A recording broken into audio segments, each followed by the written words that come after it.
What is going on, guys? RPF Garage here, and today, it's been a minute, but I have some surprises, okay? So, it's been months, alright? Now, I've had a lot of stuff come up, and it's been bullcrap. But, anyways, I do have a surprise. I got a new car, however, it is very, very dirty. Keep that in mind. We're in North Dakota. It is winter now. I'm driving this when I can, then driving my diesel for the rest of the time. But here it is.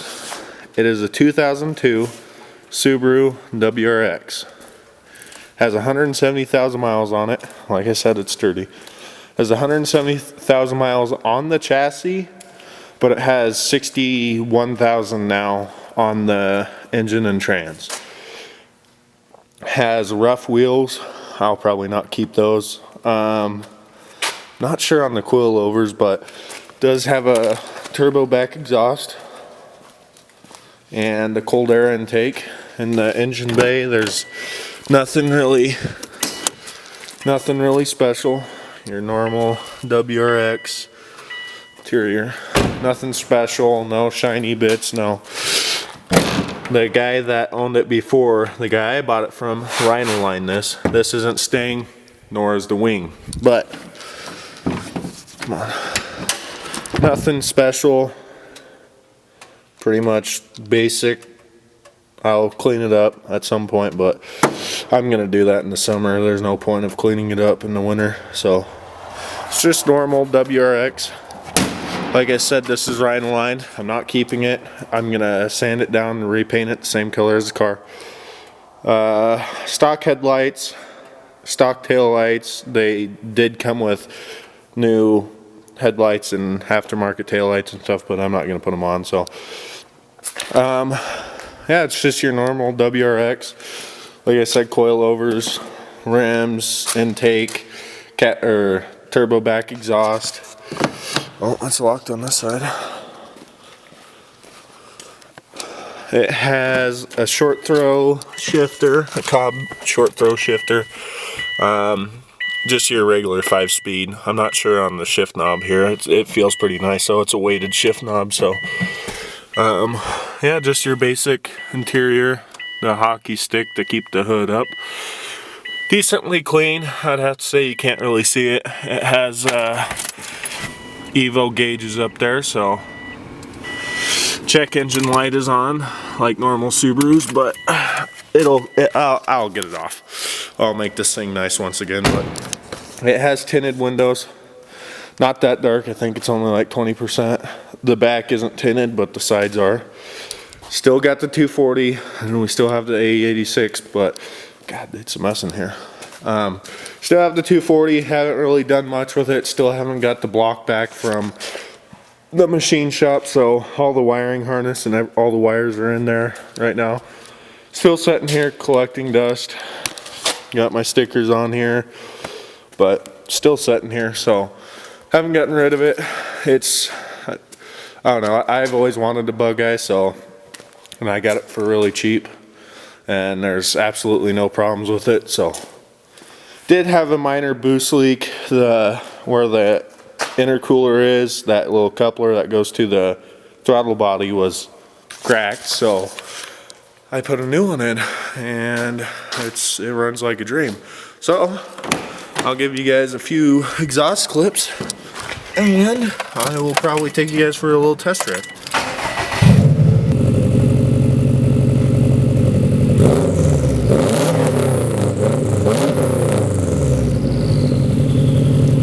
I'll go ahead and I'll set you guys up and we'll go for a test drive, or, you know, not a test drive, but I'll take you guys for a drive.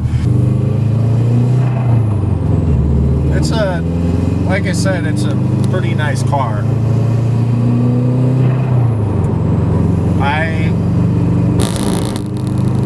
I'll probably end up just taking and nailing this for as long as I can. I will at some point take this to the drag strip. Make sure you guys are, there we go.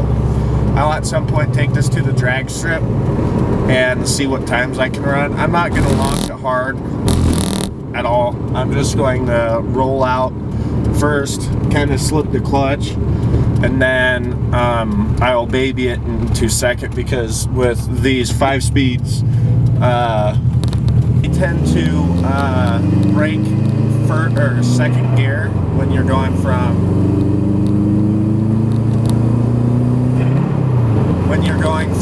first to second. They break these gears, I've heard, so I will baby it into second, pretty much, and just see what I can run, and then I'll full on give her the beans when I'm going third to fourth to fifth. So I'm thinking it'll probably run 13.3, probably at 90 miles an hour, 100 miles an hour.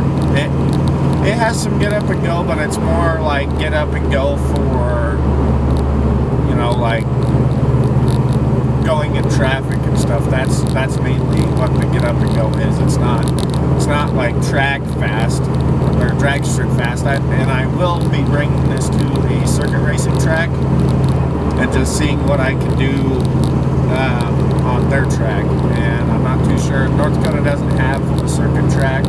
They have a drag strip, but it's like an hour away from me, and I don't know. So I will use this for Subaru things.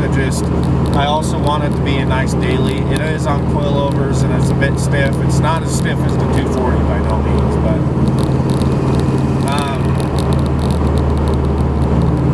I don't know. First Subaru, spit everywhere.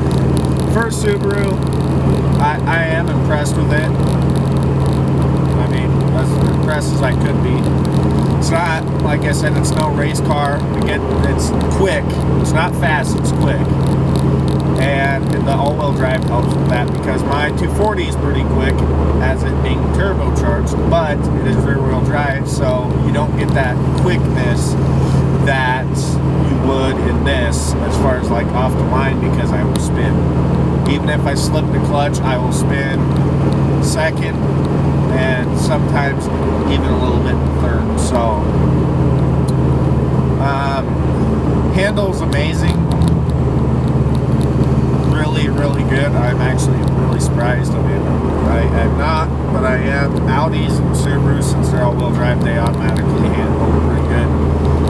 Driven a Miata around some of these corners around their place, and it did pretty good. It wasn't on coilover, so I wouldn't expect it to be phenomenal, but this does pretty good. It has all the necessary stuff done to it.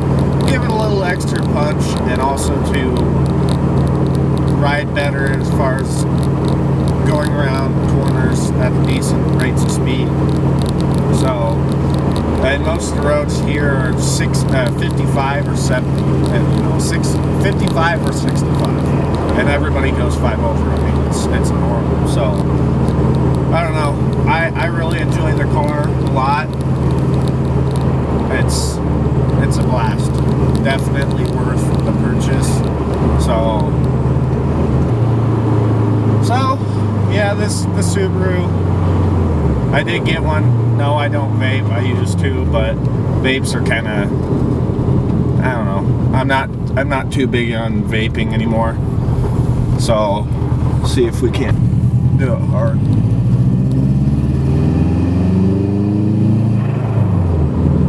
Makes cool turbo noises. Makes a little flutty. So, I don't know. I am happy with this purchase. If you haven't owned a Subaru, I suggest it. This thing is a blast. I already kind of took it out in my field a little bit. I made a little bit of a track. I'll see if I can't set you guys up on the car one of these times and record it. But this car is a blast. I do enjoy it. It's, I don't know. I love my 240, and it handles like a dream.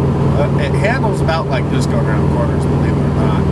But that's also because it has coilovers and the necessary mods for handling, so sway bars and everything. So I'll probably end up doing Cobb sway bars or something, Perrin sway bars or something like that, just to give it a little bit more.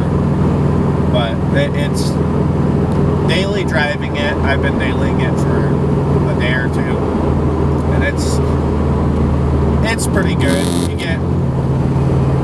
You get a lot of people looking at you, obviously. Plus, I have a black hood, so it looks more like a race car, even though it's not. And it's all it is rhino lighting, which, like I told you, is going to come off. But you get a lot of people looks at you, and it's funny seeing the looks that you get. It is really funny because they're like, now, and I'm in this really small town, like 300 people. So when people see that, they're like, holy crap, you know, that thing looks pretty cool. Or some people actually know what it is. So a couple kids from the gas station saying, oh, holy crap, you know, you have a Subaru? And I was like, yeah, I have. There's a cop sitting right there. Yeah, I have the Subaru, and then I have my 240, which I will definitely be getting into more. I got rid of my GMC, but I'm definitely going to be getting more cars, you know, car-related stuff. I'm just not too sure when. I'm okay with the vehicles I have now. I want to get the 240 running. I still haven't heard back from the machine shop, so I take it something either happened to the block or something, but I'm going to get the 240 running whether I get a new KA, because I'm not doing an SR swap, not doing an RB swap, I'm not doing a 2J swap. I'm just going to keep it how it was, KAT, 3, 4, 500 horsepower max. I don't need to be 800-900 horsepower, because then I'd have to be doing head mods and boring it out a little bit more, and it's just not worth it.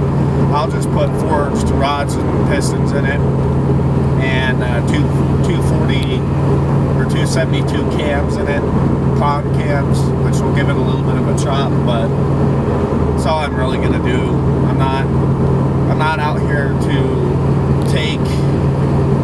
not out here to be the fastest. I just want to have a nice car. I've been thinking a lot about what I'm actually going to do with that 240. I'm not too sure if I'm going to use it as a full-blown drift car or a fast car or what. So, and also with this car, I got the spare motor and the spare trans. So I could very well build that motor and build that trans for, you know, 500-600 horsepower, and so and I'd still daily drive it at that speed or that horsepower. So I don't know. I've been thinking a lot about what I'm going to be doing with this and that, but I'm gonna leave this definitely. I'm gonna leave it how it is for a little while, just to enjoy it. Didn't really get to enjoy the 240. I got it. I turbocharged it. It had a hole in the oil feed, and I lost oil pressure, and it spun bearings. So I never really got to enjoy it. Max, driving on the road, I think I only drove it for like 3 hours tops. Like, that's all together. So, but this is a really fun car. There's not much else to say about it. It's a Subaru. It's WRX. Everybody has one. Everybody has seen one. Everybody has driven one. So there's not much, you know, better or worse or different than any of the other ones. It has gauges. It has short throw shifter. Has exhaust. Has an intake. So I will probably get an access port for it. I'm not going to crank up anything. I'm just going to I'm going to do a stage 1 plus, because that's the tune I need for cold air intake and the turbo back exhaust. You need a stage 1 plus, so I'll do that. I'm not out here trying to make a lot of horsepower. These, like I said, these transmissions, as I've heard, I'm not sure, I haven't dealt with them, but as I've heard, these transmissions are very, very brittle, and they're glass, so they break the first to second gear, so one of those two, and I'm not about that. I haven't launched it because I don't want to break it, So either you break the viscous, or you'll break an axle or a gear or something, and I don't want to do that. I don't want to replace stuff a week within having it. I just want to fix the little stuff. It had a vacuum leak, so it was idling at like 1500 RPMs. I fixed that. That boost leak, which it was only boosting the 5 psi when I got it, and I was sitting there thinking, man, this thing seems a little bit slow. So I looked, and these are supposed to have 13.5 psi of boost, and it was not making that even in fourth. The camera battery died. But I looked underneath the car. It looked brand new. Like, I'm not even kidding you. I will show you guys whenever I get the chance to. It looks phenomenal down there. It looks absolutely brand new. So, like, even the bolts and stuff, yeah, it has a little surface rust on the bolts, but not even the bolts have rust. Like, after I loosen stuff, I could thread it off by hand. So, I mean, it's a clean car. It's a 2002. It's gonna have scratches, swirls, dings, whatever. It only has one ding, and that's in the back fender. It's not even really that bad. It looks like it got door dinged and it chipped the paint. So I will be repainting everything that needs to be repainted on this. I'll probably go over it again with a 2K clear coat over the whole car, and then wet sand it, buff it, and then wax it, and then put a protective coating over it. But like I said, that hood and that wing is going. I'm not keeping the rhino lining. It's hard to clean. You know, when it gets dirty and gets in the crevices and stuff, it is impossible to clean. You basically need a brush to clean it. And I don't like to look. It looks rough. It looks raggedy. It looks like some kid owned it. And I don't want that. I want it to look nice and perform nice and everything. So I will repaint the necessary stuff that needs to be repainted, because I want it all blue. I will redo the roof with a gloss carbon wrap on the roof. I'm going to do that. Little things, darker tinted windows. I'll probably end up leaving these depending on what this is on the sides. I'm pretty sure it's 20, but I'm not too sure. And then the back, I'm gonna do 5% all the way around. Other than that, I'm not really planning on doing a whole lot. Like I said, I'm gonna run it at the track, I'm gonna run down the drag strip at Cars and Coffee Streetcar Takeover in Colorado. I'm planning on being there. I'm not too sure if I will be there, but I am planning on it. So that's pretty much all I'm really gonna do with it. It will at some point in its life be 500-600 horsepower. Probably not 500 horsepower. That seems like a reasonable number, and being able to daily drive it. So yeah. But if you guys liked the video, give it a thumbs up. If you want to see some more of all the cars on the channel, then hit that subscribe button. But until then, I'll see you guys later.